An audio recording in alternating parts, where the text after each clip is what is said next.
निवेदन है कि एक बार खड़े होकर उनको सल्यूट कर देते हैं।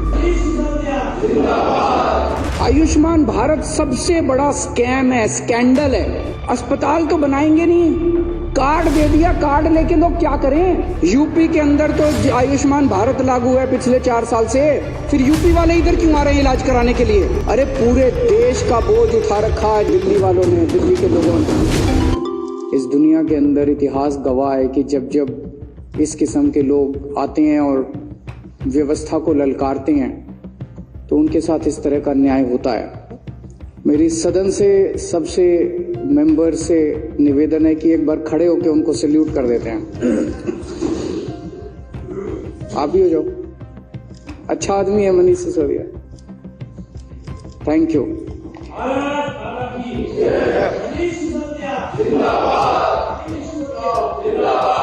एलजी साहब ने दिल्ली सरकार के कामों का उल्लेख किया।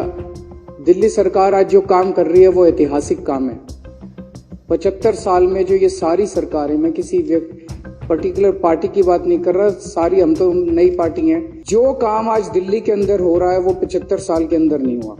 और अगर 75 साल में हो गया होता तो हमें पार्टी बनाने की जरूरत नहीं पड़ती, हमें कोई शौक नहीं था राजनीति के अंदर आने का। आज दिल्ली मॉडल की चर्चा पूरे देश के अंदर है। किसी कोने में चले जाओ, गांव के अंदर किसी कोने में चले जाओ। अभी थोड़े दिन पहले कोई आया था, एक बहुत बड़ा नेता, वो बता रहा था बिहार के गांव में आप चले जाओ, वहां भी कहते हैं यार स्कूल तो हमें दिल्ली वाले चाहिए, स्कूल तो हमें दिल्ली जैसे चाहिए। पूरे देश के अंदर आज चर्चा हो रही है। दिल्ली बिजली ठीक कर दी, स्कूल ठीक कर दिए, अस्पताल ठीक कर दिए, मोहल्ला क्लिनिक बना दिए, सड़कें ठीक कर रहे हैं, सड़कें सीवर ठीक कर रहे हैं। बहुत सारे काम आज दिल्ली के अंदर हो रहे हैं। ऐसे काम हो रहे हैं जो एक सशक्त राष्ट्र की बुनियाद रखने के लिए बहुत जरूरी है, जो कि 1950-1960 में हो जाने चाहिए थे। हर बच्चे को अच्छी शिक्षा मिल जानी चाहिए थी, हर व्यक्ति के लिए अच्छे इलाज का इंतजाम हो जाना चाहिए था। वो काम आज हो रहे हैं।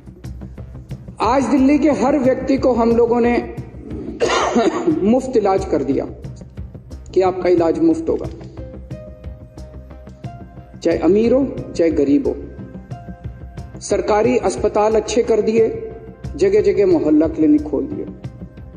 मुझे ये बात कहते हुए बड़ा दुख है कि इनकी पार्टी ने उन अस्पतालों का बेड़ा गर्क करने में कोई कसर नहीं छोड़ी पिछले 2 साल के अंदर। पिछले 2 साल में जिस तरह से एलजी साहब ने अधिकारियों के माध्यम से दवाइयां बंद कर दी, टेस्ट बंद, लड़ के मैंने उसको दोबारा चालू कराया, लड़ के दोबारा। ये अच्छी बात नहीं है, ये अच्छी बात नहीं है। शिक्षा जिस आदमी ने ठीक करी उसको पकड़ के जेल में डाल दिया, हेल्थ जिसने ठीक करी उसको पकड़ के जेल में डाल दिया।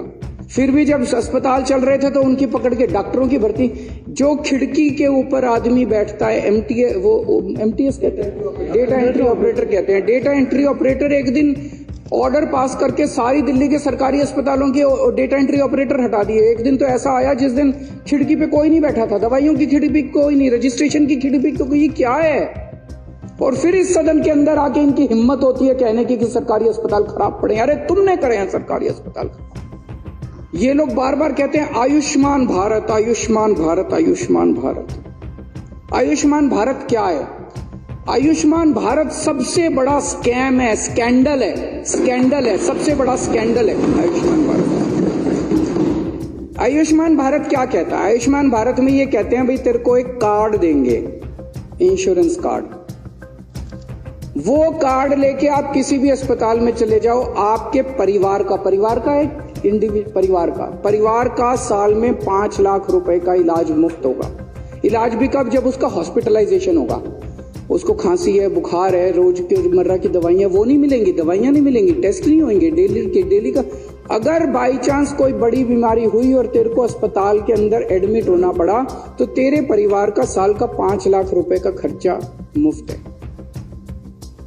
इंश्योरेंस, अब वो इंश्योरेंस लेके क्या करे? उत्तराखंड में चले जाओ आप, कहीं अस्पताल नहीं, 50-50 कोस दूर लोग अपनी खटिया के ऊपर वो डंडी सिस्टम क्या कहते हैं उसको, वो लेके जाते हैं। वो वहां पे एक लोकल टर्म है। वो अस्पताल तो बनाएंगे नहीं, कार्ड दे दिया, कार्ड लेके लोग क्या करें? कार्ड लेके कहां जाएं इलाज कराने के लिए? अस्पताल तो बनाओ पहले। अस्पताल नहीं बनाओगे, कुछ नहीं बनाओगे तो बेसिकली ये पूरा का पूरा सिस्टम भी प्राइवेटाइजेशन के दौर की तरफ है। सरकारी अस्पताल बंद करते जा रहे हैं। एक कार्ड पकड़ा दिया कि प्राइवेट में जाके अस्पताल में इलाज करा लो। आयुष्मान भारत दूसरा, उसमें यह लिखा हुआ है कि केवल ऐसे लोगों को मिलेगा जिनकी पारिवारिक आय साल की 2.5 लाख रुपए से कम है।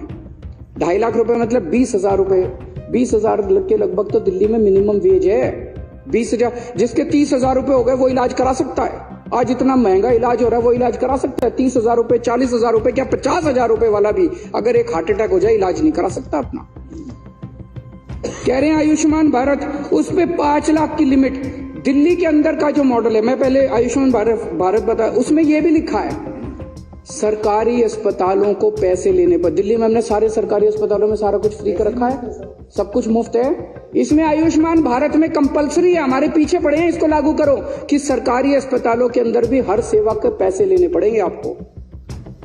हर चीज के पैसे लेगा सरकारी अस्पताल। फिर उस आदमी के ऊपर है वो सरकारी में जाए कि प्राइवेट में जाए। जहां जाएगा उसको 5 लाख रुपए तक का, सरकारी में भी 5 लाख तक का फ्री मिलेगा, प्राइवेट में भी। अरे हमने तो सारा ही फ्री कर दिया सरकारी के अंदर, हम 5 लाख की लिमिट क्यों लगाएं?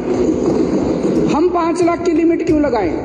आप कहते हो कि सरकारी अस्पताल में पहली बात तो हम पैसे लेंगे, ब्लड टेस्ट लेंगे तो पैसे लेंगे, दवाई लेंगे तो पैसे लेंगे, डॉक्टर जो बैठा है उसकी जो कंसल्टेंसी चार्ज लेंगे, और वो 5 लाख रुपए तक। हमने तो सब कुछ फ्री कर दिया, सारों का फ्री कर दिया। ये कहते हैं 2.5 लाख रुपए की इनकम वालों को देंगे, हमने तो सारे अमीर गरीब सबका फ्री कर दिया। तो तुम्हारी आयुष्मान भारत अच्छी है, हमारी केजरीवाल मॉडल अच्छा है।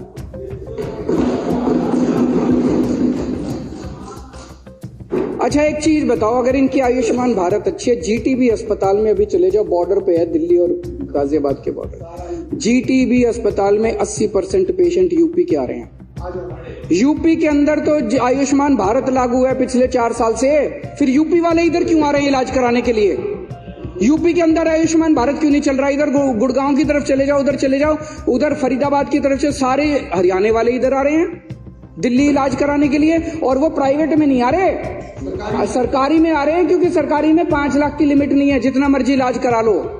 अरे पूरे देश का बोझ उठा रखा आज दिल्ली वालों ने, दिल्ली के लोगों ने। ये बेचारे नजफगढ़ के अंदर पूरे हरियाणा के लोग हैं, सारे हरियाणा के लोग नजफगढ़ के अंदर, हरियाणा वाले। अरे आयुष्मान भारत लागू है, वो इधर क्यों आ रहे हैं फिर इलाज कराने के लिए?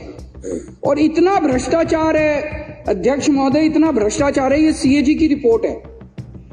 सीएजी ने आयुष्मान भारत का सितंबर 2018 से 2021 तक का उन्होंने जांच करी। 964 अस्पतालों की जांच करी, 161 जिले, 28 स्टेट्स एंड यूनियन टेरिटरीज। उसमें उन्होंने पाया 2 लाख से ज्यादा ऐसे लोग थे जिनका date of discharge date of surgery के पहले था, मतलब वो अस्पताल से डिस्चार्ज हो गया, सर्जरी बाद में हुई है। अस्पताल से डिस्चार्ज हो गया, सर्जरी बाद में हुई है, तो फेक केस थे। 46,000 केस ऐसे निकले जिसमें डिस्चार्ज की डेट एडमिशन की डेट से पहले थी, मतलब आदमी डिस्चार्ज पहले हो गया, एडमिशन बाद में हुआ। 2 लाख से ज्यादा केस ऐसे निकले जो मरे हुए लोगों के थे।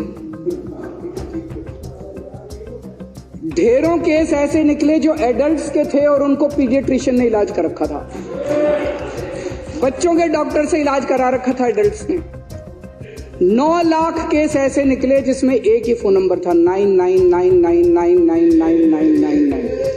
ये फोन नंबर 9 लाख लोगों का निकला।